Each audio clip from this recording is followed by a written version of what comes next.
Hello everyone, হরে কৃষ্ণা।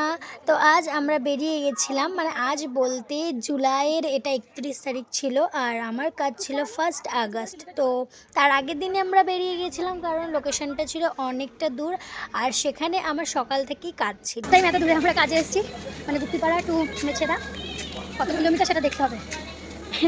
বাবা এখন কটা বাজে? এখন বেজে গেছে মোটামুটি 9টা 10-15। যাই ঘুরে দেখতে পাচ্ছি না কেন হাতে ব্যাগ, মানে আমরা বিয়ে বাড়ি যাচ্ছি, সাজাতে যাচ্ছি না। তাকাও বলো এখানকার প্ল্যাটফর্মটা কত বড়? আমি জীবনে এরকম প্ল্যাটফর্ম দেখিনি।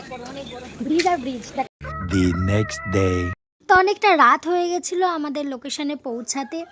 সেখান থেকে আমরা, এটা হচ্ছে ভেন্যু ছিল, তো আগের দিন আমরা ব্রাইডের পিসির বাড়িতে ছিলাম আর এখানে আমরা সকাল সকাল পৌঁছে গেছি। এসে দেখছি ব্রাইডই এখনো আসে। তো এখানে এসে আমি ফার্স্ট ব্রাইডের রুম কোনটা সেটা জিজ্ঞাসা করে ব্রাইডের রুমে চলে গেছি, কেননা অনেকটা লেট হয়ে গেছিলো। তারপর ব্রাইড তো অনেকটা লেটে ওখানে পৌঁছেছে, আমি তার আগেই ভেন্যুতে পৌঁছে গেছি। তো এখানে স্কিন প্রিপারেশন চলছে আর ওইদিকে আমার অ্যাসিস্ট্যান্ট, মানে আমার এক স্টুডেন্টকে আমি নিয়ে গেছিলাম, তো ও হচ্ছে ক্রিম্পিং করছিল।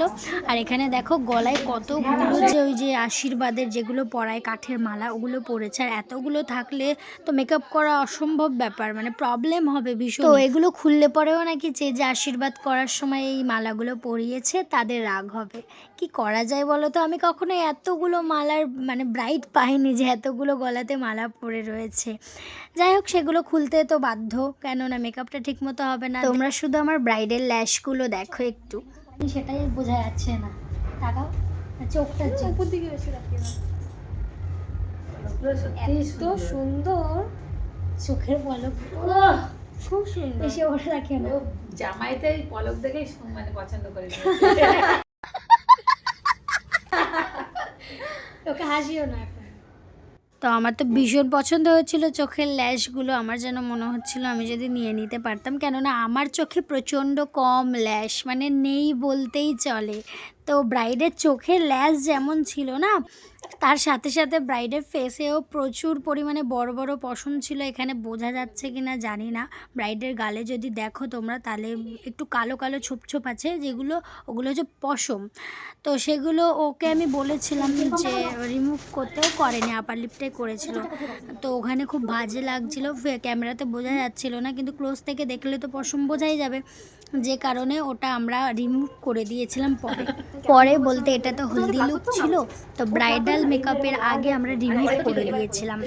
এখানে দেখো আমি টিপটা বড় সাইজ পরিয়েছিলাম, ওরা বলছিল ঠিক আছে, কিন্তু আমার যেন মনটা মনে হচ্ছিল যে না, ছোট পরালে বেশি ফেসে ভালো লাগবে, যেহেতু পুচকু পরা ফেস। তো এখানে আমি ছোট একটা টিপ পরিয়ে নিয়েছি, দেন আমি হেয়ারে চলে গেছিলাম। হেয়ারে তো ক্রিম্পিং করাই ছিল, এবার আমি একটা ওপেনের মধ্যে হেয়ার স্টাইল করবো।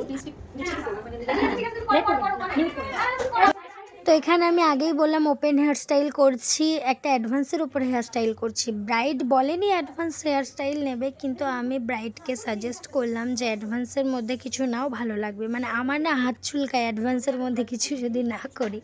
আমার যেন মনে হয় এই ধরনের হেয়ার স্টাইলগুলো হলদি লুকে খুব সুন্দর যায়। যাই হোক, কথা বলতে বলতে এই লুকটা কমপ্লিট হয়ে গেল। তো অবশ্যই তোমরা কমেন্ট করে জানিও যে লুকটা কেমন হয়েছে, আর তোমরা যারা নিজেদের স্পেশাল ডেতে এরকম সুন্দর সুন্দর লুক পেতে চাইছো অবশ্যই আমার সাথে কন্ট্যাক্ট করো স্ক্রিনে দেওয়া নাম্বার থেকে। আর যারা আমাদের নেক্সট ব্যাচে জয়েন হতে চাইছো তার জন্য স্ক্রিনে দেওয়া নাম্বার থেকে কন্ট্যাক্ট করতে পারো। তো চলো এবার ব্রাইডের রিভিউটা শুনে নিই যে ব্রাইডের এই লুকটা কেমন লেগেছে। চোখটা বন্ধ করো। তো ওর এটা হচ্ছে রিয়েল ল্যাশ, মানে ওর চোখের নিজেরই পলক, চোখের কোনো ফলস ল্যাশ নয় এটা। তো লুকসটা অবশ্যই বলো কেমন হয়েছে, একটু ঘুরে যাও, ঘোরো ঘোরো, সামনে ঘোরো, তাকাও, বলো তোমার কেমন লেগেছে লুকটা? ভালো, খুব সুন্দর। পছন্দ হয়েছে? ক্যামেরার দিকে তাকিয়ে বলো। বলেছিলে সিম্পল আর স্যাটেলের মধ্যে একটা লুক করতে, আই মেকআপটা সিম্পল রাখতে বলেছে। চোখটা বন্ধ করো, একদম সিম্পল রাখা হয়েছে যেহেতু ডে মেকআপ। তো ব্রাইড তো রিভিউটা দিয়েই দিল, তোমরা শুনতে পেলে। আর তোমরাও অবশ্যই কমেন্ট করে জানিও কেমন হয়েছে লুকটা। আর যারা রিজনেবল প্রাইস এরকম সুন্দর লুক পেতে চাইছো অবশ্যই আমার সাথে কন্ট্যাক্ট করতে পারো। টাটা।